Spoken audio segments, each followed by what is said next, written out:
La paix règne sur une grande partie de l'Europe, mais la France est le théâtre d'inquiétants préparatifs militaires. On enrôle par milliers, on reconstitue des corps d'armée. L'empereur Napoléon Ier affirme pourtant haut et fort qu'il ne veut pas d'une nouvelle guerre. En 1811, Napoléon domine l'Europe, de la Méditerranée au fleuve Niémen. Pour s'opposer aux Anglais, il compte sur le soutien des Russes. Depuis sa victoire sur le tsar Alexandre à Friedland en 1807 et le traité de Tilsit, la France et la Russie sont officiellement alliés. Mais Alexandre reproche à Napoléon sa politique expansionniste. Et au mépris de leurs accords, Alexandre autorise l'accès de ses ports aux navires de commerce anglais. Pour Napoléon, la Russie se comporte donc en ennemi de la France. Armand de Caulaincourt fut ambassadeur de France à Saint-Pétersbourg pendant 4 ans. Il connaît donc parfaitement la Russie. On m'a rapporté que vous êtes très regretté à Pétersbourg et qu'un banquet aurait même été organisé en votre honneur pour votre départ. Seriez-vous devenu russe, Caulaincourt? Vous savez très bien, sire, que cela fait 2 ans que je demande mon retour à Paris. 2 années, oui. Donc vous avez, je l'espère, profité pour mieux connaître votre ami Alexandre. Alors, pourquoi refuse-t-il de fermer ses ports aux Anglais? Ce n'est pas ce qu'on peut appeler une déclaration. Ah, il y a 4 ans, quand nous avons signé la paix à Tilsit, il m'a dit... Je hais les Anglais autant que vous. Et je lui ai répondu, dans ce cas, la paix est faite. Mais il n'a pas tenu sa parole. C'est vous qui avez envahi l'Allemagne. Vous soutenez les Polonais, vous amassez des troupes aux frontières en pleine paix. Caulaincourt fut autrefois son aide de camp. Il avait su gagner sa confiance et sa bienveillance. Mais malgré toute son admiration pour Napoléon, il ne se laisse pas aveugler. Il voit clair dans son jeu et il a peur pour la France. Rien ne peut justifier une campagne qui vous mènerait si loin de Paris. Il y a déjà eu trop de morts sur les champs de bataille. Oh, Caulaincourt, vous n'entendez rien aux affaires. La Russie est vaste, le climat est rude. Ils vous laisseront vous avancer et vous consumer par des marches forcées. Ils refuseront le combat. Ils attendront l'hiver. N'avez-vous plus confiance en moi? Caulaincourt, soyez sans inquiétude. Regardez la guerre de Russie comme celle du bon sens. La guerre. Le mot était enfin lâché. Au cours des mois suivants, Napoléon va continuer de rassembler ses armées en provenance des 4 coins de l'Europe, vers les frontières de l'Empire russe. De son côté, le tsar Alexandre sait que la confrontation est inévitable. Il hésite longuement entre 2 stratégies. Partir à la rencontre des Français ou les attirer vers Moscou. Pour déjouer la vigilance des espions français, ce plan doit rester secret pour l'essentiel de l'état-major et le peuple russe. Napoléon continue d'ignorer les appels à la prudence. Comme le constate Caulaincourt, il a repris la route irrésistible de la fatalité qui l'entraînait.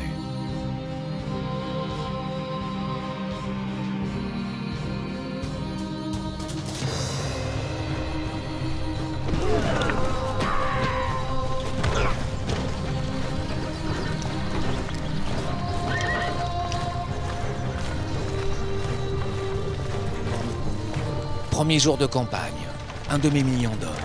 On parle français dans les colonnes, mais aussi italien, allemand, polonais, portugais, espagnol. L'armée des 20 nations.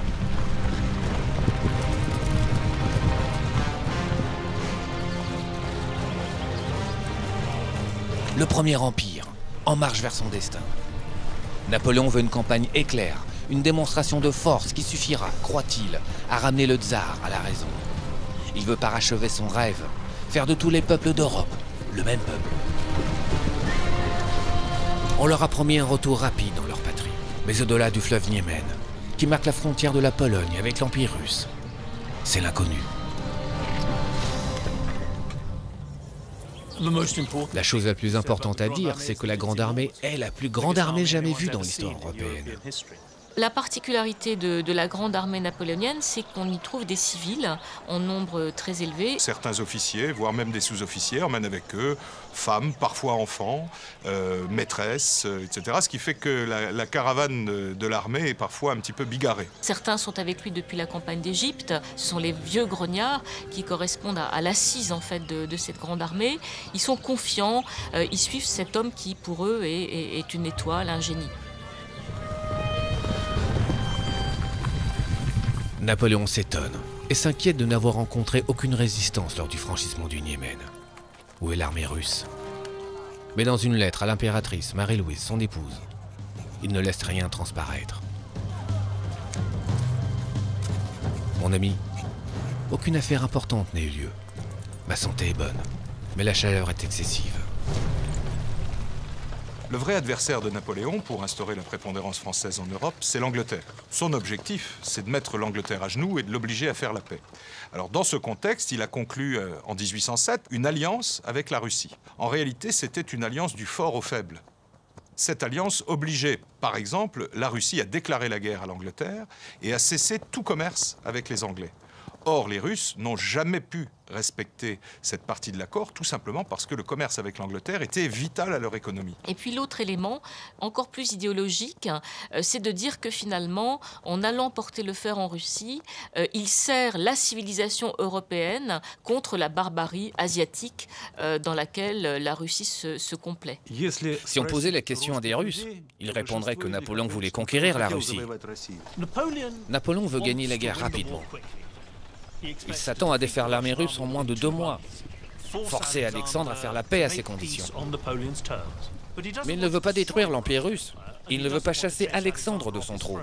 Il veut mener une guerre limitée. Pour Alexandre, l'ennemi à abattre, c'est Napoléon, pas la France, dont il admire profondément la culture et l'histoire. C'est même en français, autant qu'en russe, qu'il aime à s'exprimer. Сегодня утром великая армия форсировала Неман. Sans déclaration de guerre? Impossible. Le nouvel ambassadeur de France a adressé il y a 2 jours une note annonçant que sa mission était terminée. 2 дня назад. А почему никто об этом не сказал? Nous ne pensions pas que... C'était ça, leur déclaration de guerre. Nous sommes prêts à livrer bataille, sire. C'est pas mon avis général.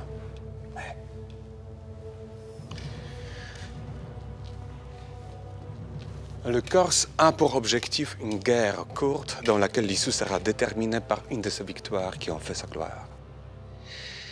Il vaudra un nouvel Austerlitz.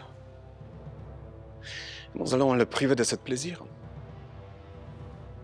En refusant l'affrontement, c'est une attitude indigne. Laissons-le se perdre. Et donnons-nous du temps. Alexandre Ier est un être compliqué. Il est dans un sens un politicien tenace. Mais par ailleurs, il est très sensible et facile à blesser. Qui ne fait pas de complexe d'infériorité militaire à l'égard de Napoléon à cette époque? Alexandre a essayé de commander les armées pendant la campagne de 1805. Ça s'est terminé par une catastrophe terrible à la bataille d'Austerlitz. Donc Alexandre sait qu'il n'est pas un grand militaire. Et d'ailleurs, pour la première fois dans l'histoire russe, en 1812, il va accepter de ne pas prendre personnellement le commandement en chef de son armée. Alexandre tire donc les enseignements de sa défaite de 1805 à Austerlitz. Napoléon lui avait habilement laissé croire qu'il ne disposait que de 40 000 hommes, alors qu'il en avait le double. Piégé, berné, humilié, le tsar et son allié autrichien avaient abandonné 16 000 morts sur le champ de bataille. La première d'une longue série de triomphes pour la Grande Armée, jusqu'à son entrée en Russie, 7 ans plus tard. Pour faire pression sur Alexandre, des espions français font circuler des manifestes dans les villages. De quoi semer le trouble chez les paysans russes. Impérator Napoléon не враг вам, примыкайте нему и будет вам свобода и жизнь лучшая. 30 millions de paysans vivent en esclavage. Le moindre écart envers la noblesse est cruellement réprimé. Ils rêvent sûrement de liberté.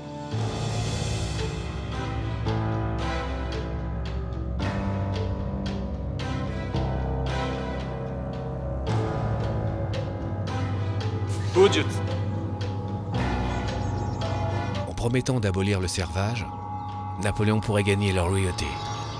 Mais malgré leur souffrance, ils sont attachés à leur lopin de terre. C'est leur monde. Ils ne savent rien de ces Français qui approchent. En ces débuts de campagne, il est donc encore impossible à Napoléon, comme à Alexandre, de prédire ce qu'il en sera, du comportement des paysans et de leur fiabilité. La Russie n'est qu'une immense incertitude. Et sur le territoire de la Russie, depuis 300 ans, il n'y avait eu aucune invasion. Aussi, le peuple russe a perçu l'intrusion de Napoléon sur leur sol comme une invasion comparable à celle des Tatars mongols d'antan, qu'avaient pu connaître leurs grands-parents.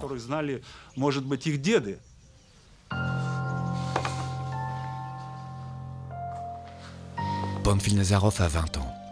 Comme la plupart des paysans, il n'avait jamais entendu parler de Napoléon. Mais le tsar a besoin de soldats pour le combattre. Et Panfil, parce qu'il est jeune et célibataire, est désigné d'office par la communauté villageoise.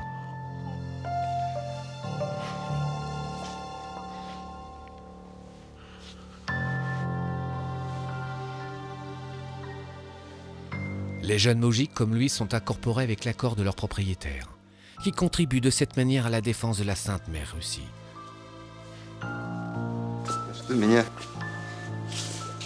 За что меня-то, родная?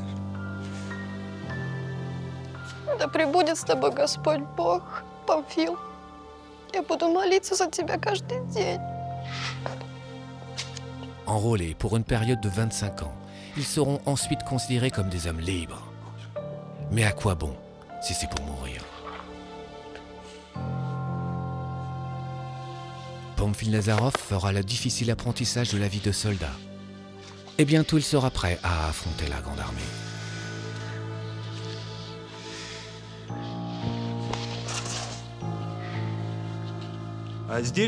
Au moment de leur enrôlement dans l'armée, les moujiks étaient pratiquement sûrs de ne plus jamais revoir leur famille et leurs proches. La vie de soldat était très dure. Le régiment va devenir leur famille. Et ça, c'est un élément fondamental qui expliquera aussi le courage avec lequel on se bat pour son régiment, qui est un substitut en réalité de la famille. Il est vrai que les nobles russes avaient très peur que Napoléon promette et abolisse le servage en Russie, et que cela fasse naître le chaos. La Grande Armée avance en direction de Vilnius. Mais l'ennemi se dérobe, refuse le combat. La garde impériale de Napoléon repère finalement une colonne russe.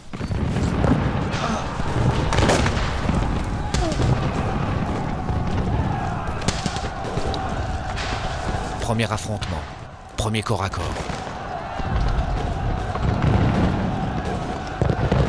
Des deux côtés, on jure de se faire tuer, plutôt que de céder un pouce de terrain. Cruel avant-goût des combats à venir.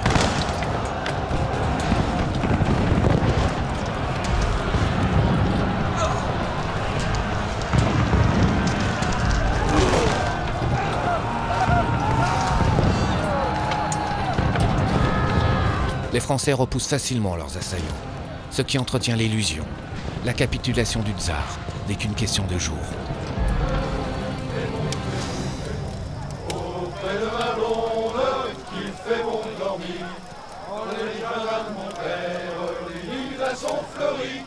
Le sergent Adrien François Bourgogne, grenadier vélite de la garde impériale, a participé à toutes les campagnes de Napoléon jusqu'en 1812. Pour lui, cette longue marche n'est a priori qu'une campagne de plus. Sergent! Duval? Duval! Ah! Oh, mon ami! Bien grandi! Ta blessure? Une égratignure. Mon pays, je vais vous offrir votre part. Un petit fourgon enlevé à un général russe et tout ce qu'il contenait. Nous avons tout déposé dans la voiture de Florencia, notre cantinière. Elle nous a suivis depuis l'Espagne. Et je l'ai prise sous ma protection. Oh, tout bien, tout honneur, écoutez pas les ragots. Bien entendu. Il faut que tu manges, Nino, pour tenir contre les Russes. Sinon, je le dis à l'empereur. Émouvante coïncidence. Dans le même régiment, Bourgogne retrouve 12 hommes de Condé-sur-Lescaut, sa ville natale, à 2000 km de là. Et lui, qu'a-t-il? Il n'a pas supporté l'épreuve du feu. Au premier coup de canon, il s'est traîné hors de son rang. Il est revenu qu'à la fin de la bataille.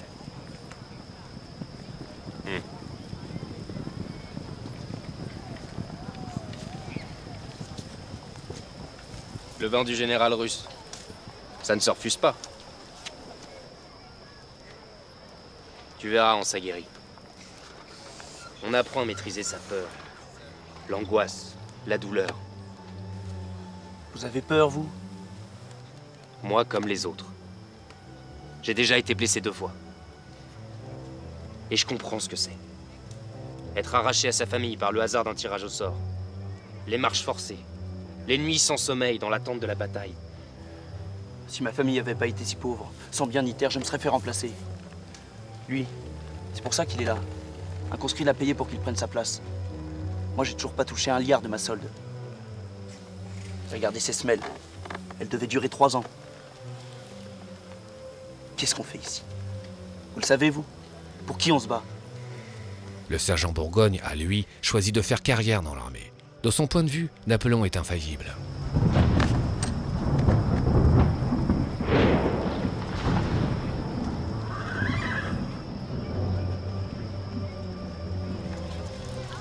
Bien, soldat. Il est loin d'imaginer que, d'ici peu, 11 des camarades qu'il vient de retrouver auront cessé d'exister.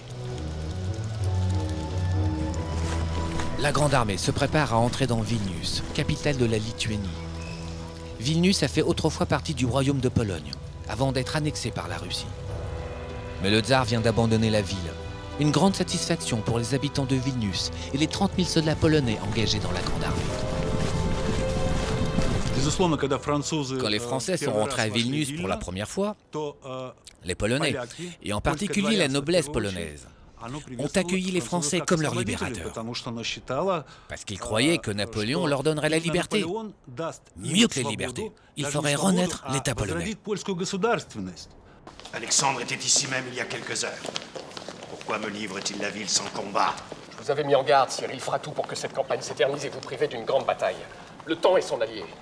Le lâche. Il se déshonore aux yeux des braves Polonais. Sire, le général Balachov, ambassadeur de Sa Majesté impériale. Depuis Pierre le Grand, aucun ennemi n'avait pénétré sur vos terres, général Balachov. Et vous m'avez laissé conquérir toute une province sans même vous battre. N'avez-vous pas honte, général? Je puis vous assurer, sire, que les Russes se battront comme des lions. L'empereur, mon maître, exige le retrait de vos troupes. Mon frère Alexandre est un novice en matière militaire. Pourquoi décide-t-il d'assumer seul le commandement suprême? Je pourrais vous surprendre. Avant 2 mois, il sera contraint de me demander la paix. Nous allons rester ici quelques jours, reconstituer les stocks de vivres, installer des hôpitaux pour soigner malades et blessés, restructurer l'administration lituanienne Berthier en nous appuyant sur les élites locales, former un gouvernement provisoire et proclamer son autonomie. Mais personne ne sera dupe, Sire. Ce gouvernement sera sous notre tutelle. Caulaincourt, je ne vous demande pas votre avis. Avez-vous l'intention de vous déclarer en faveur de l'indépendance lituanienne, de dire haut et fort que la Pologne existe? Il n'est pas question de mettre en péril notre alliance avec l'Autriche. Les Polonais devront patienter. Dans ces conditions, vos appels à leur patriotisme resteront lettre morte. Une partie de la Pologne appartient encore à l'Autriche. Et Napoléon a besoin de ses alliés autrichiens pour vaincre les Russes. Les Russes n'ont pas fui spontanément, si l'on peut dire, devant les Français. C'était une stratégie qui avait été décidée par les états-majors, à peu près 1 an avant l'entrée des Français en Russie. Le retrait de l'armée russe doit évidemment s'accompagner de tous les moyens conduisant à freiner l'avancée de l'armée de Napoléon. Alors, parmi ces moyens, il y a évidemment la politique de ce qu'on a appelé la terre brûlée, qui consiste à détruire tous les stocks disponibles de nourriture, de vivres, mais aussi de fourrage pour les animaux, tout le cheptel.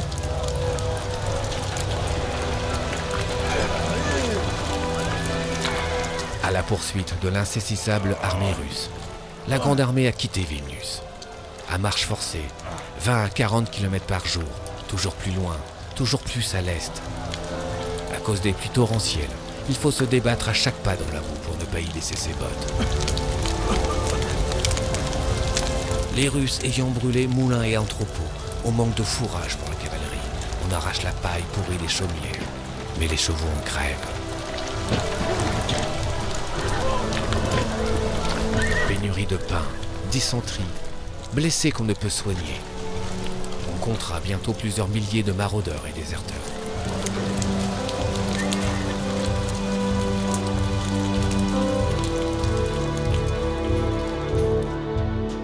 Dès les premières semaines de la campagne, on va voir apparaître les premiers dysfonctionnements, les premiers, je dirais pas famines parce que c'est excessif, mais en tout cas les premiers problèmes d'approvisionnement alimentaire. Ce sont incontestablement plusieurs dizaines de milliers d'hommes qui pratiquent la maraude, vivent au crochet de l'armée, mais sans pouvoir être opérationnels sur le plan militaire.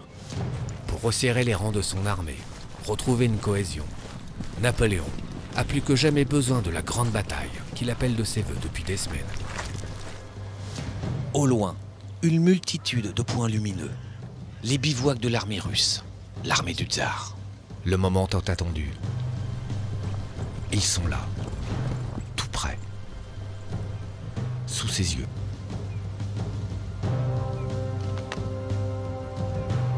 Napoléon touche au but. La grande bataille est pour demain. Une victoire, digne d'Austerlitz, et cette guerre sera finie.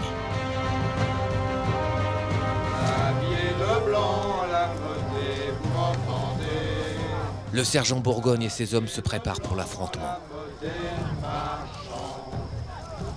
On nettoie les armes, vérifie les fusils.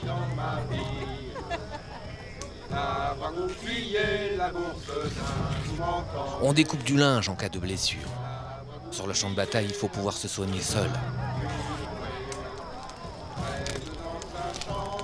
Certains rédigent leur testament, leur dernière volonté, mais rêvent de revoir femme et enfants.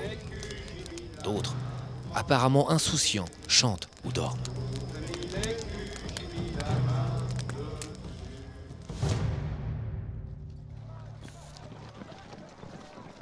Cette campagne a déjà coûté à Napoléon, en hommes, en chevaux et en matériel, l'équivalent de 2 batailles perdues.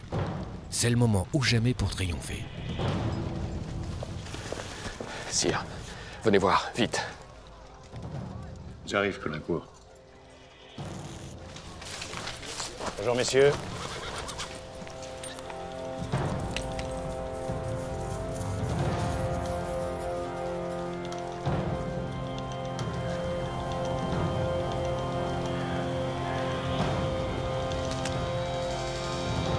Napoléon comprend qu'il a été berné. Aucune bataille n'aura lieu. Les Russes ont disparu, sans laisser de traces.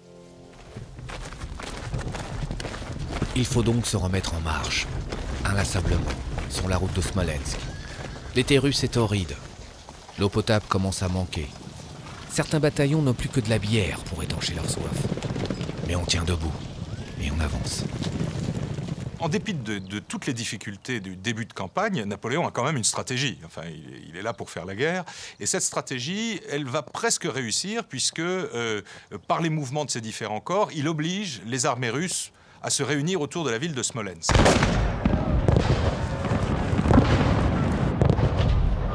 6 heures du matin, les premiers bombardements. Napoléon s'attend à affronter les armées du tsar. Mais seuls 20 000 soldats ennemis sont présents. Ils ont reçu l'ordre de défendre Smolensk, coûte que coûte. Derrière ces remparts, la ville est en bois et s'enflamme. Hommes, femmes et enfants meurent brûlés vifs ou asphyxiés. La ville est perdue. Napoléon est donc victorieux, mais en lui faisant obstacle, les défenseurs de Smolensk ont permis aux corps principaux de l'armée russe de s'échapper en direction de Moscou.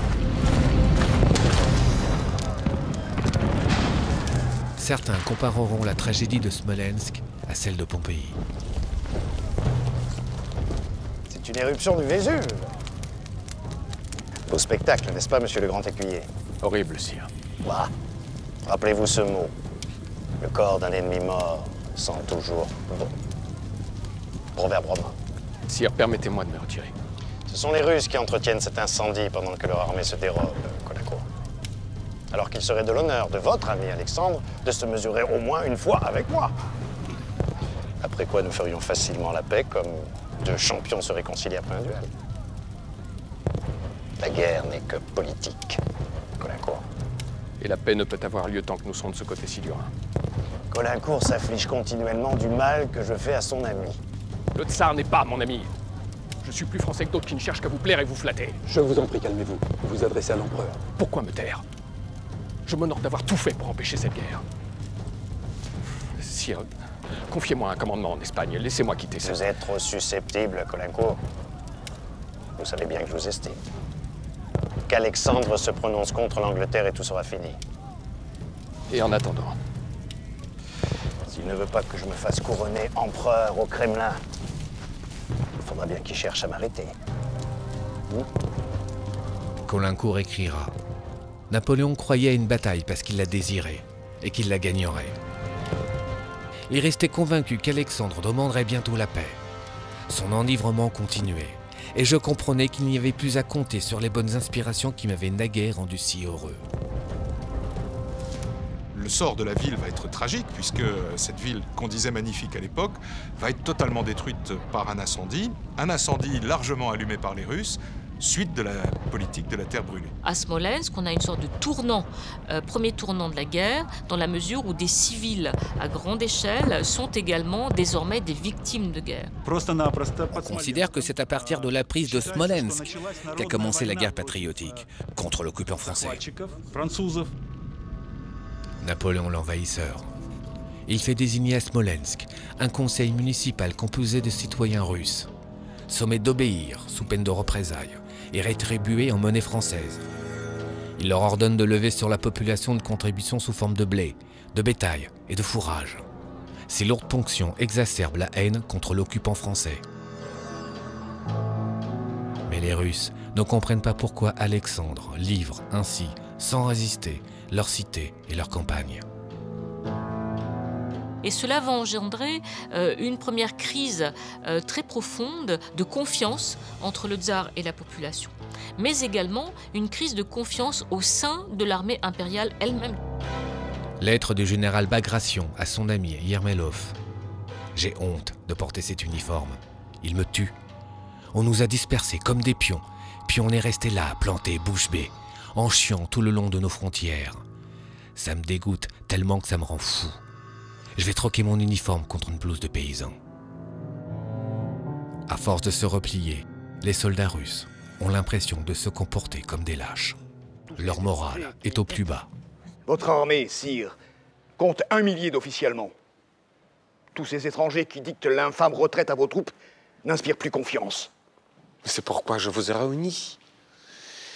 Je dois nommer un généralissime qui saura fédérer l'armée, le peuple autour de lui. De cette domination dépendra l'issue de la guerre. Я предлагаю генерала Кутузова. Kutuzov n'était pas du tout apprécié d'Alexandre Ier, d'abord parce que le visage même de Kutuzov lui rappelait l'échec d'Austerlitz, puisque Kutuzov à ce moment-là avait exprimé un avis différent que le tsar n'avait pas suivi, et ça avait été ensuite un fiasco terrible. Les sources disent que le général Kutuzov aimait bien manger, et qu'il aimait aussi les femmes.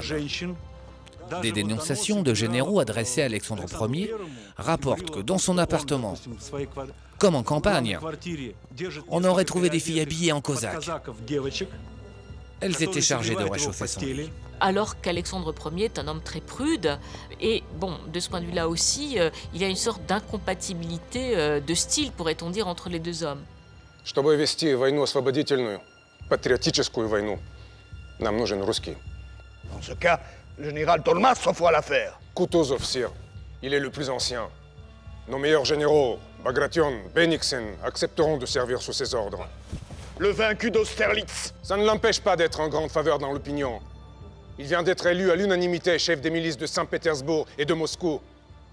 Sa popularité et ses faits d'armes parlent pour lui. Et son courage n'est plus à démontrer.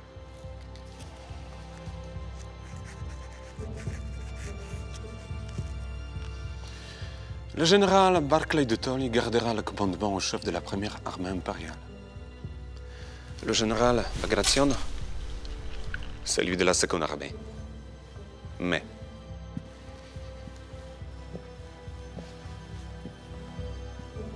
Kutuzov будет новым генералиссимусом.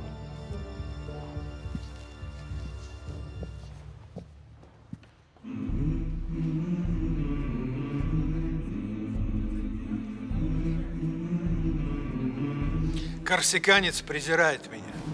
После Аустерлица он считает меня ничтожным генералом. Подожди, я сам. А между тем это в его войсках полный разбал боевого духа и военной дисциплины. Ладно, воспользуемся этим.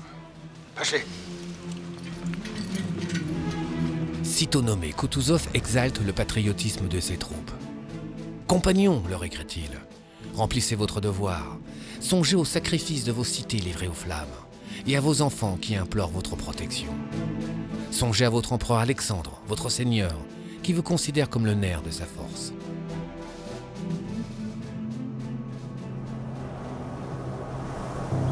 Pendant que l'armée du tsar se réorganise de manière décisive, Napoléon exige de ses hommes qu'ils repoussent leurs limites. Le repos est indigne d'eux. Des bouffées de vent violents soulèvent des tourbillons d'une poussière ardente. Un véritable supplice. La rapidité des marches fait perdre beaucoup de chevaux.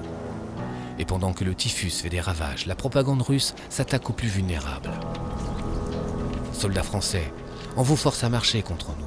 On vous dit que vous combattez pour la paix. Ne croyez point ces perfides paroles. Vous vous battez pour l'insatiable ambition d'un maître qui ne veut point la paix et qui se fait un jeu du sang des braves. Retournez chez vous, il est encore temps. Ces appels à la désertion ne sont que le début d'un travail de harcèlement et de démoralisation dont l'objectif est l'anéantissement de la Grande Armée. En 2 mois, elle s'est réduite comme peau de chagrin, car outre les malades, les tués, les blessés, les déserteurs, il a fallu laisser des unités en chemin pour tenir Vilnius et Smolensk. Pourtant, rien ne freine leur progression. Cavalerie et infanterie sont en mouvement, jour et nuit, dans l'espoir d'atteindre l'ennemi invisible. Cette guerre paraît chaque jour plus absurde à Caulaincourt, qui s'insurge. On se détruit réciproquement, sans obtenir d'autres résultats que de gagner du terrain. Mais à force de gagner du terrain, Moscou n'est plus qu'à 3 jours de marche. Kutuzov, pressé par l'opinion, est dos au mur. C'est à Borodino, à 125 km de la ville sacrée, qu'il va essayer d'arrêter Napoléon. Le terrain, très vallonné et boisé, gênera la progression de l'ennemi. Kutuzov installe sa ligne de défense sur la rive sud de la rivière Kolocha, bloquant ainsi la route de Moscou. Il érige 4 redoutes. La première, la plus grande, est la redoute Raïevski. Puis, plus modeste, les 2 redoutes de Bagration. Et la dernière, la redoute Shevardino, placée en butoir frontal.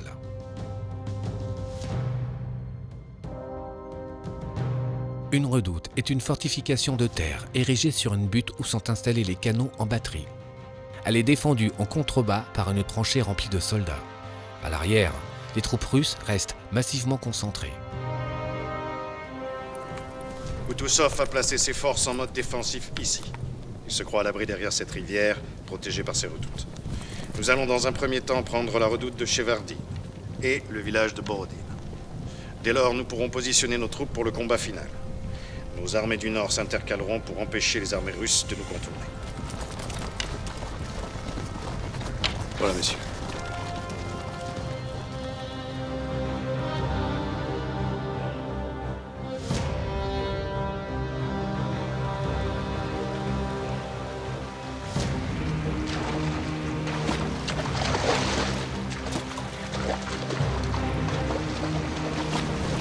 Napoléon dispose de 140 000 hommes face aux 110 000 soldats de Kutuzov.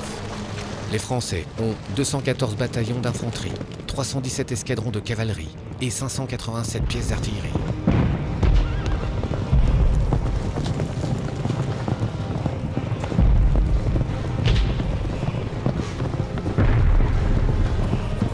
Mais pour les Français, c'est une grande joie, ou un étrange soulagement d'entendre le bruit du canon, car on est certain que les Russes, cette fois, n'ont pas décampé.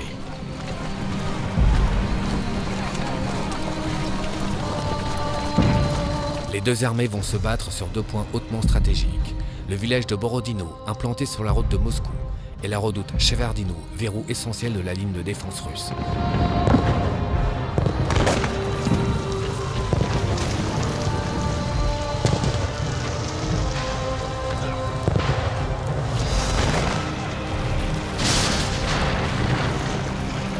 En moins d'une heure, plus de 10 000 blessés ou tués. Sanglant prélude à la bataille principale, cette attaque permet à la Grande Armée de se mesurer à la résistance des Russes.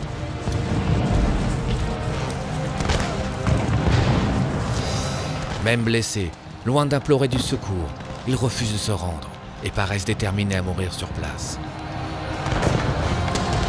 Leur bravoure ne suffit pas. Les Français s'emparent de la redoute de Shevardino. Malgré de lourdes pertes, la première étape du plan de Napoléon est un succès.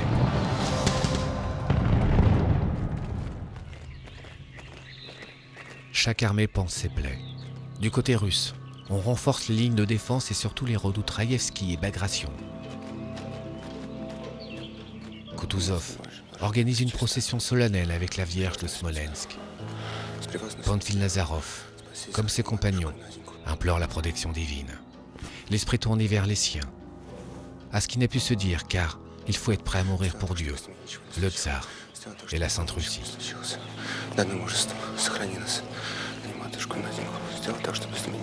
Jamais les Russes n'ont prié avec autant de ferveur qu'aujourd'hui, écrit le poète Glinka.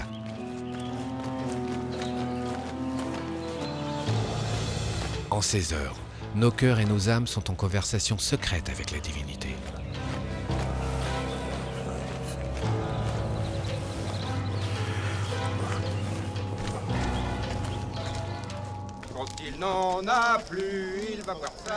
Alors que l'ennemi s'en remet à Dieu, la Grande Armée, qui n'a jamais perdu foi en Napoléon, attend le lendemain avec impatience.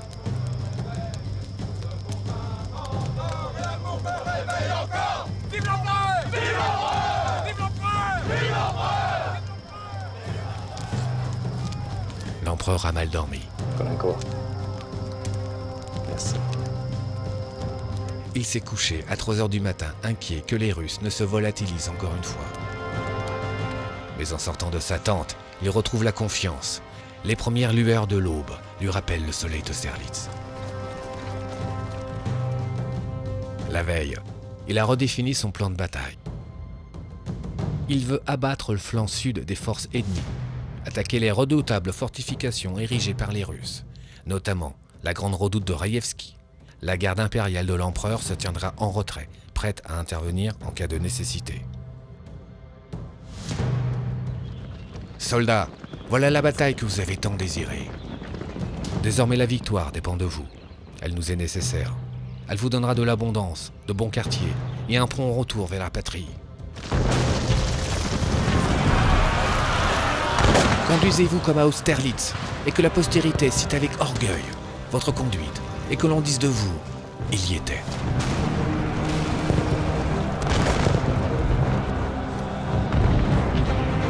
Pendant 10 heures, les armées vont lutter pied à pied. On oublie sa peur sous un déluge de balles, de boulets et d'obus. Et on remarque à peine les camarades qui tombent, foudroyés à bout portant. Les Russes l'appelleront la bataille de Borodino. Les Français parleront de la Moskova. Les positions sont prises, perdues, puis reprises et perdues à nouveau.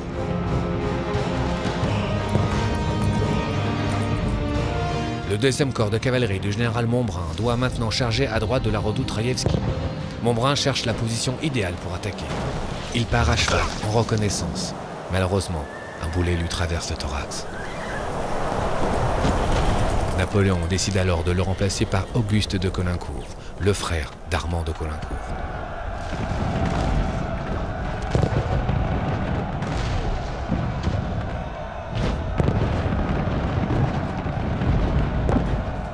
L'infanterie russe, déstabilisée par la blessure du général Bagration, se ressaisit et redouble d'efforts pour regagner le terrain perdu. Les acteurs de ce carnage parlent d'un enfer, de ciel qui brûle, d'apocalypse, de canons qui vomissent la mort.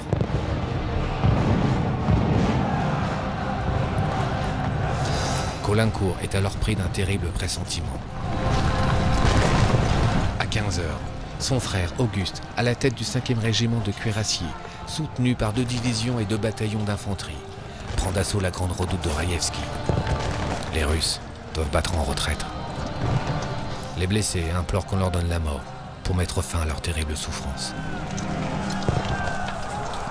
Les Russes ont abandonné leur position, mais leur armée n'a pas été anéantie. La bataille a été effroyable et dantesque. Mais pour qu'il y ait un vainqueur, il faudrait qu'il y ait un vaincu. Je pense qu'il est très difficile d'évaluer les résultats de la bataille de Borodino. Parce que Napoléon et Koutouzov se sont fixés chacun des objectifs. Et ni Napoléon, ni Koutouzov ne les ont atteints. L'objectif de Napoléon était de battre totalement l'armée russe. L'objectif de Koutouzov était de stopper les Français et protéger Moscou. Qu'est-ce que c'est que gagner une bataille à cette époque? On considère que c'est l'armée qui reste maîtresse du champ de bataille qui a gagné. Bon. Sur la bataille de la Moskova, il n'y a donc aucun doute puisque les Russes se replient et l'armée française reste maîtresse du terrain. Donc Napoléon a gagné la bataille de la Moskova. Il est vrai que sur le plan stratégique, la bataille de la Moskova contribue à un affaiblissement supplémentaire de la Grande Armée, et c'est en cela que les Russes la revendiquent comme une victoire. On pourrait mettre tout le monde d'accord en disant que les Français ont gagné la bataille de la Moskova et que les Russes n'ont pas perdu la bataille de Borodino.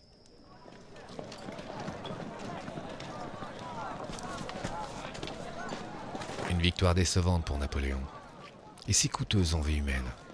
Mais la garde impériale, l'élite de la Grande Armée, était restée à l'arrière. Le sergent Bourgogne avait donc vécu la bataille de loin, contrairement à tant de ses compatriotes qui, eux, s'étaient trouvés en première ligne.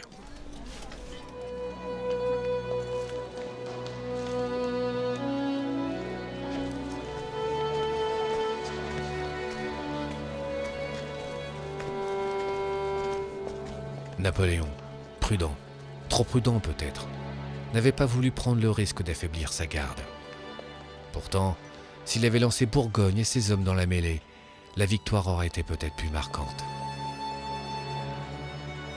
Des vies auraient pu être sauvées. Les compagnons de Bourgogne seraient peut-être rentrés chez eux, sains et saufs. Tant de héros, soldats, officiers, généraux.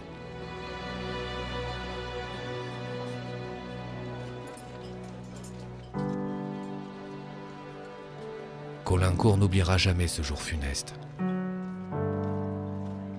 Notre rayon front où je me ferai tuer, lui avait confié Auguste, brave et impétueux, avant de conduire l'assaut victorieux contre la grande redoute. Pour Napoléon, la France venait de perdre un de ses meilleurs officiers. Caulaincourt, lui, perdait son frère, son meilleur ami. Il avait 35 ans.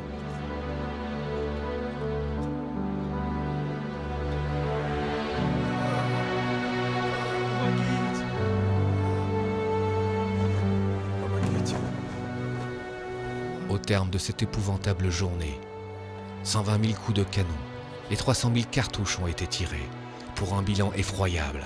Côté russe, 45 000 morts, blessés et disparus, plus du tiers des effectifs engagés. Napoléon, lui, a perdu 28 000 hommes.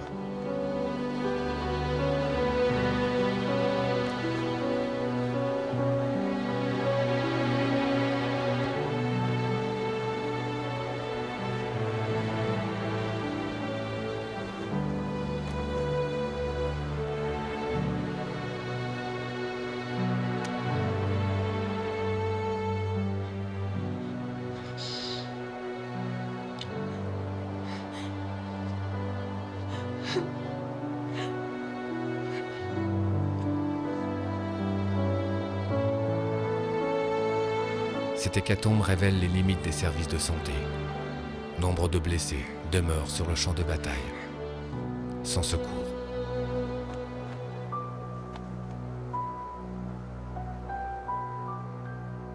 Dans la Grande Armée, il n'y a qu'un médecin et un pharmacien pour 600 soldats.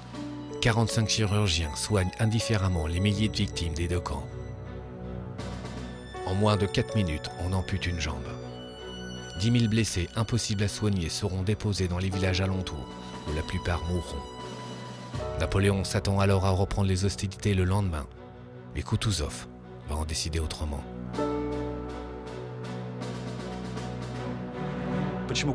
Pourquoi Kutuzov n'a pas continué la bataille le lendemain comme il l'avait promis? Alors qu'à la fin de la bataille, il a donné l'ordre d'attaquer les troupes de Napoléon, dès le lendemain. Mais plus tard dans la nuit, il a donné un ordre complètement opposé, se replier. Le plus probable est qu'il ait reçu entre-temps des informations sur les pertes de l'armée russe. Et ces pertes étaient terrifiantes. En présence de ses généraux, Kutuzov va longuement peser le pour et le contre d'une nouvelle bataille, pour finalement se résoudre à admettre que ses troupes ne seront pas de taille à arrêter Napoléon, qu'il vaut donc mieux les préserver et leur donner le temps de se renforcer.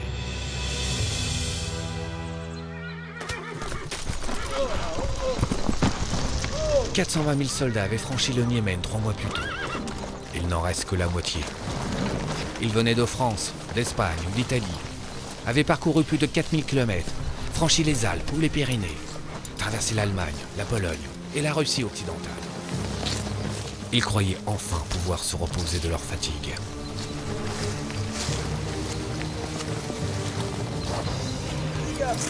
Napoléon reste convaincu que l'arrivée de la Grande Armée aux portes de Moscou sera le coup de grâce qui forcera Alexandre à négocier. Souvenir du sergent Bourgogne. Après avoir traversé une grande forêt, nous aperçûmes enfin Moscou. Et dans pareil moment, on oublie tout. Les dangers, la fatigue, les camarades disparus. Une seule chose compte désormais. Le plaisir d'entrer dans la ville promise.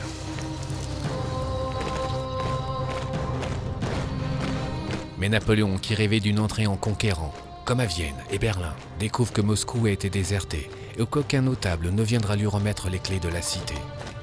Seuls 10 000 moscovites sur les 260 000 sont restés parce qu'ils n'avaient pas les moyens ou le temps de fuir.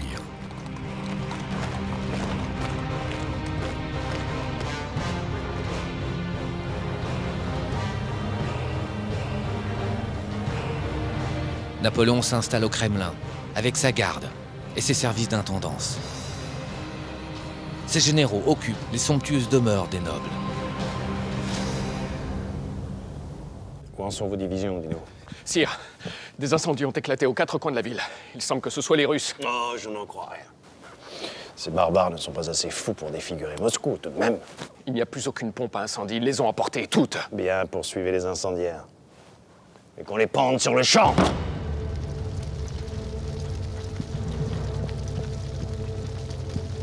On avait d'abord cru que les incendies étaient accidentels, déclenchés par des soldats ivres, occupés à fêter leur première nuit à Moscou.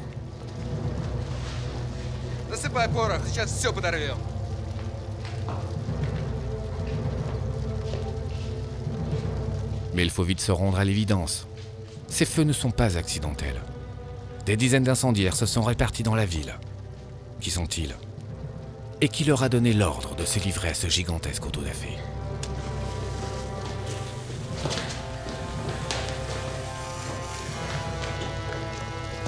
Halte là! Rattrape-les!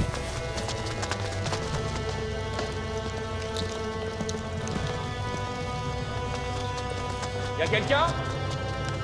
Sergent, je crois qu'on est tombé sur un trésor. T'emballe pas, t'emballe pas. Planquez-vous!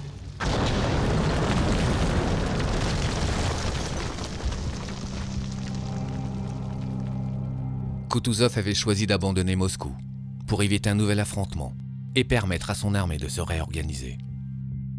Voilà pourquoi le gouverneur général de la ville, le comte Rostopchine, livré lui-même, avait ordonné à des repris de justice d'incendier entrepôts, dépôts de marchandises, palais. Il ne fallait rien laisser à l'envahisseur.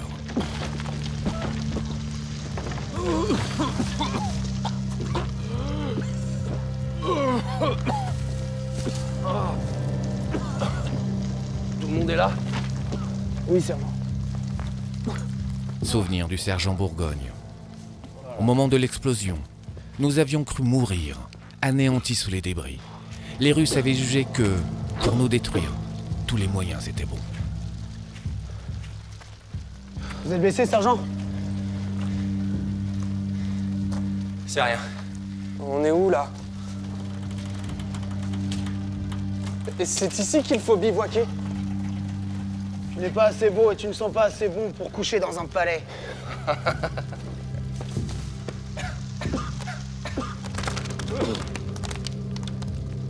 Sergent, venez voir.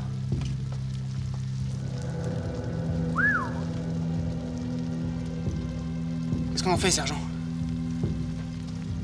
On embarque. Attention! Tout est en train de s'effondrer. On décampe.